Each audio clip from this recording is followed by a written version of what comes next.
वल्लभ अच्युतम केशवम कृष्ण दामोदरम राम नारायण अच्युतम केशवम कृष्ण दामोदरम राम नारायण जानकी वल्लभम अच्युतम केशवम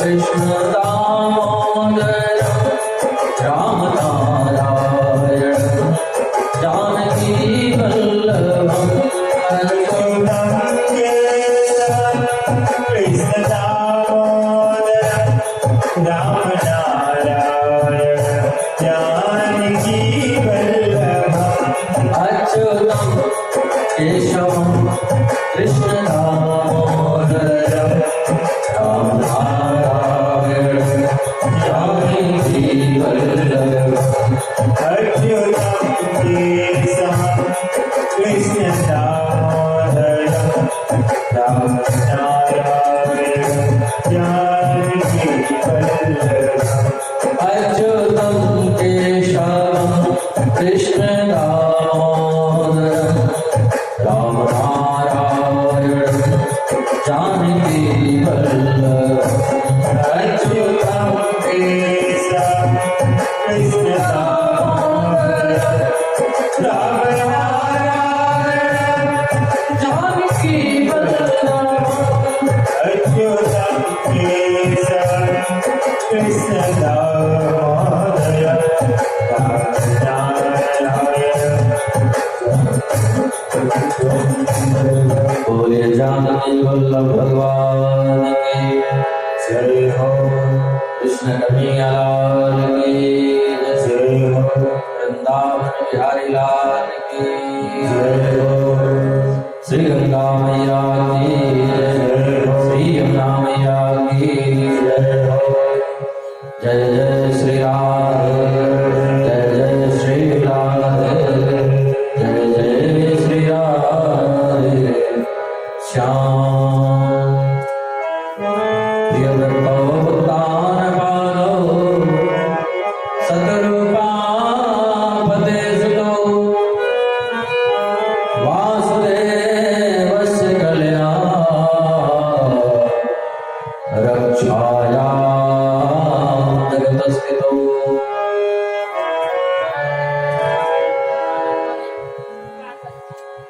कल के कथा प्रसंग में हम लोग श्रवण कर रहे थे स्वयं मनु की 3 पुत्रियां हैं आकुति देवहूति और प्रसूति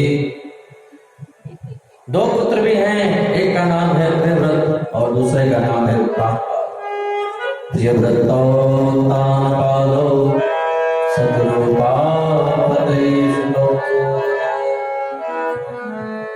एक का नाम है प्रियव्रत और दूसरे का नाम है उत्तानपाद उत्तानपाद का मतलब होता है ऊंचा जिसका पैर समाज में जिसकी ऊंची प्रतिष्ठा ऊंचा सम्मान वह उत्तानपाद और दूसरा उत्तानपाद का मतलब होता है जिसका ऊपर की ओर पैर और नीचे सिर हो हम जीव ही उत्तानपाद है हम सभी लोग मां के गर्भ में रहते हैं तो पैर ऊपर रहता है सिर नीचे रहता है मातृगर्भ में जीव जब लटका रहता है तो उल्टा लटकता है पैर ऊपर रहता है और सिर नीचे रहता है तो हम सब जीव ही उत्तानपाद हैं उत्तानपाद राजा पत्नी है जिनका नाम है सुनीति बहुत दिन हो गए उत्तानपाद राजा का कोई संतान नहीं हुआ एक दिन उत्तानपाद राजा जंगल में गया और वहां जाकर के किसी वेश्या को देखा और उसे शादी कर लाया दूसरी पत्नी जिसका नाम है सुरुचि पहली पत्नी जिसका नाम है सुनीति दूसरी पत्नी जो दूसरी शादी करके ले आया उसका नाम है सुरुचि सुनीति का मतलब होता है सुंदर नीति पर चलने वाले। सुरुचि का मतलब होता है जो अपनी रुचि के अनुसार चले।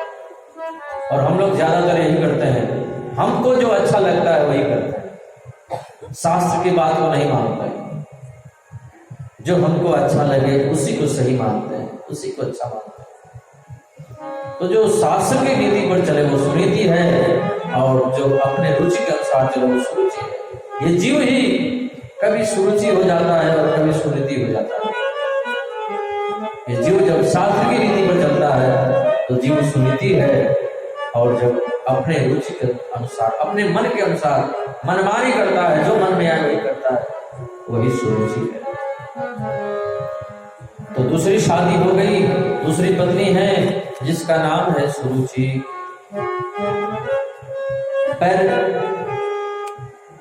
पहली पत्नी का पुत्र हो गया।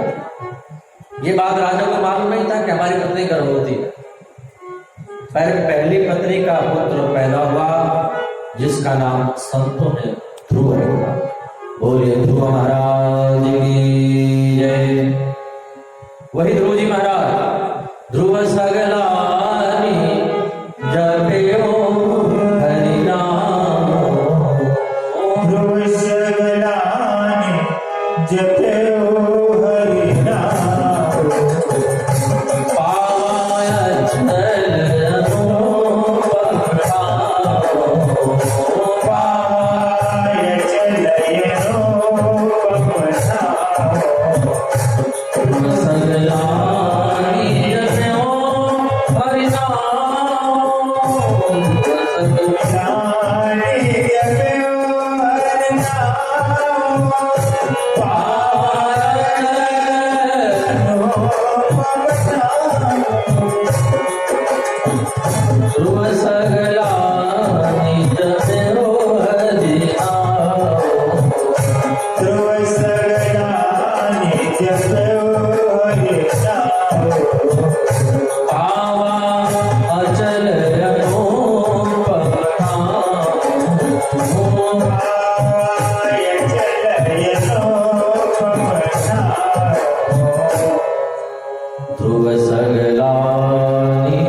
सुनीति कथा में, सत्संग में रोज जाती थी। साथ में अपने नन्हे से बालक ध्रुव को भी लेकर के जाती थी। हमें भी कथा श्रवण करने जाना चाहिए। साथ में छोटे छोटे बच्चों को भी लेकर के आना चाहिए, क्योंकि जो वो सुनेंगे वो कार्बन कॉपी के समान उनके जीवन में उतरेगा।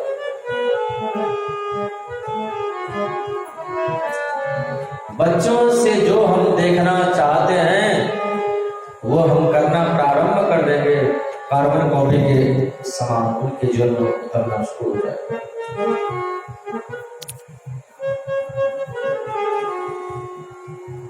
अब सुनीति जब भी कथा सुनने जाती, सत्संग करने जाती, अपने छोटे से बालक ध्रुव को लेकर के जाती।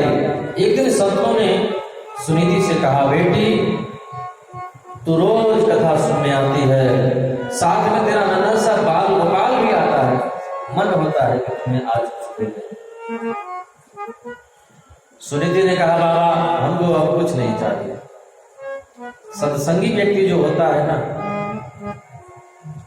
उसको यदि सत्संग मिल जाता है तो दूसरी वस्तु नहीं मांगता है। सुनीति बोली, बाबा हमको कुछ नहीं चाहिए। संतों ने कहा, नहीं बेटी तो रोज कथा सुनने आती है, साथ में तेरा नन्हा सा गोपाल भी आता है, आज मन होता है तुम्हें कुछ दे दे। सुनीति बोली, बाबा सत्संग मिल रहा है तो और हम क्या मांगे, इसको छोड़कर के दूसरी चीज हम मांगे ही क्यों।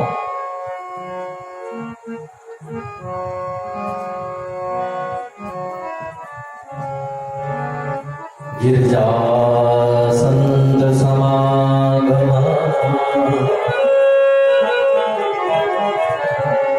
समन लाभ कछुआर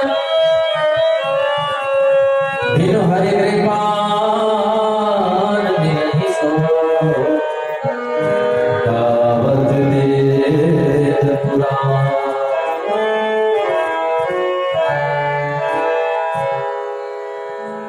बाबा आप जैसे संतों का सत्संग हमको प्राप्त हो रहा है, हम दूसरी वस्तु मांगे ही क्यों? संतों ने कहा बेटी ये तो तुझे प्राप्त ही है, सत्संग तो तुझे मिल ही रहा है, तू कुछ और मांग ले। सुनीति बोली बाबा आप देना चाहते हो ना, तो जो हमारी छोटी बहन है जो अभी नई नई शादी हुई है, छोटी जो रानी है महारानी है, उसके शादी के 5 वर्ष हो गए, कोई पुत्र नहीं हुआ। आप लोग आशीर्वाद दे दो, भगवान से प्रार्थना कर दो, भगवान कृपा कर देंगे, उसका भी मोह भर जाएगा, उसका भी कोई बाल गोपाल हो जाएगा। संतों ने कहा बेटी तू जिसके वजह से तेरे जैसे साध्वी का अपमान हुआ है, तू उसके लिए पुत्र की कामना करती है। सुनीति ने बड़ा प्यारा जवाब दिया, बाबा हमको जो दुख मिल रहा है ये हमारे कर्मों का फल है, उसको सुख मिल रहा है ये उसके कर्मों का फल है। काहू न को सुख दुख कर दाता, निज कृत कर्म भोग सब भ्राता। संतों ने कहा बेटी तेरे बड़े सुंदर विचार है, तू कहती है तो उसको जरूर पुत्र होगा, क्योंकि तू चाहती है, पर तेरा जो बालक है ना, तेरा जो बेटा ध्रुव है ना, वो तो संसार में नाम करेगा, बहुत ऊंचा स्थान प्राप्त करेगा, और धन्य है मां तो ध्रुव जैसे बालक को तुमने जन्म दिया। ध्रुव सगलानी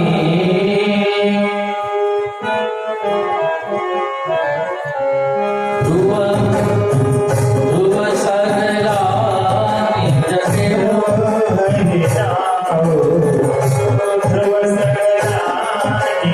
जगे हो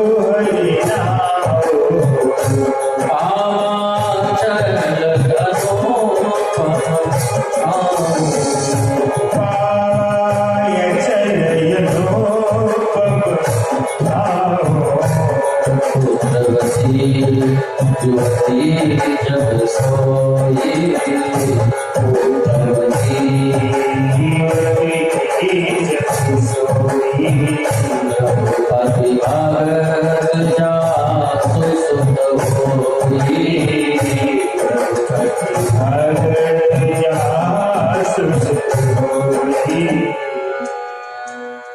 धन्य है वो मां, कौन? जिसका बेटा भगवान का भक्त हो जाता है, धन्य है वो मां। और जो भगवान की भक्ति नहीं करते हैं, संत लोग कहते हैं वो तो अपने मां को झूठ मूठ की तकलीफ दी है।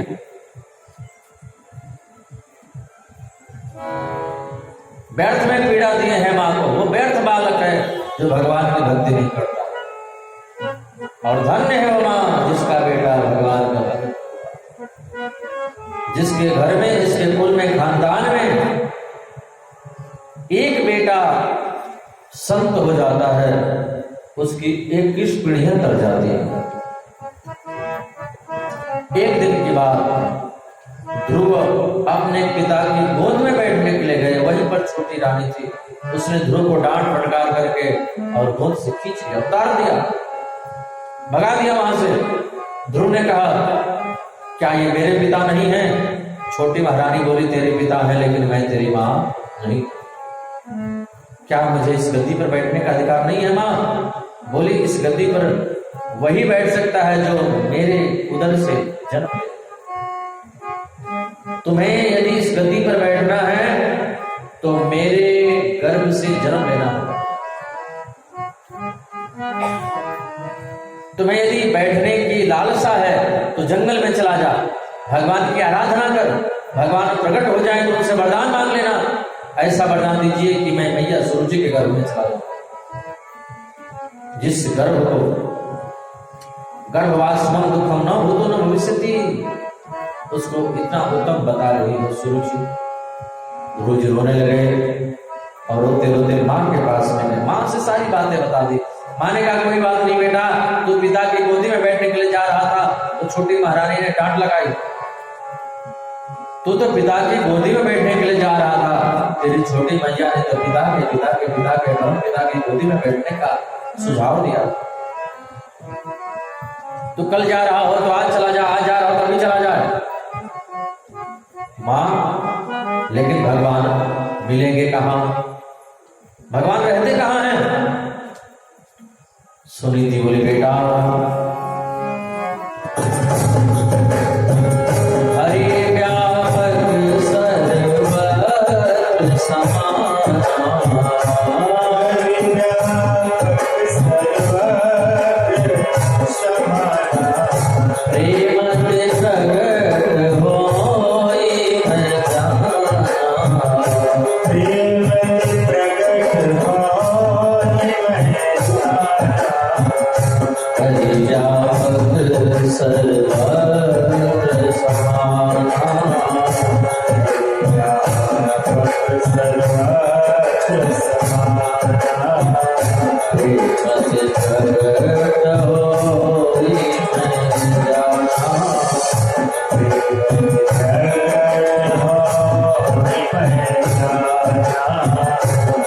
बेटा भगवान समझ गए हैं।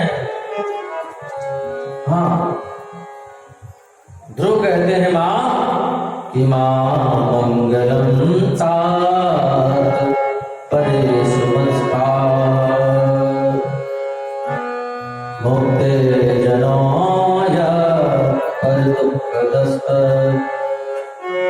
सत्यम सुरुच्या वेदम भवानी यदुर्भगाया उदरे प्रीत।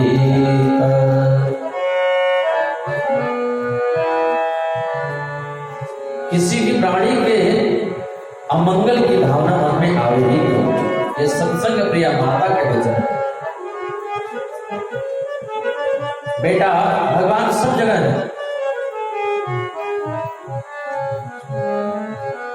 मां भगवान सब जगह है तो वो दिखाई क्यों नहीं देते? बोले दूध के कण-कण में घी है, दिखाई देता है? बोले नहीं। जिस प्रकार दूध के कण-कण में घी है दिखाई नहीं देता है, उसी प्रकार सृष्टि के कण-कण में भगवान है, दिखाई। तू उनकी आराधना कर, उनका नाम जप, भगवान कहीं भी किसी भी रूप में किसी भी समय प्रकट हो सकते हैं। एक एक बात ध्रुव के दिल में बैठ गई। 5 वर्ष का बच्चा है, 5 वर्ष की उम्र है ध्रुव जी की, और 5 वर्ष का बालक भगवान को प्राप्त करने के लिए मैया के वचन को सुनकर के जगल। जैसे ही नारद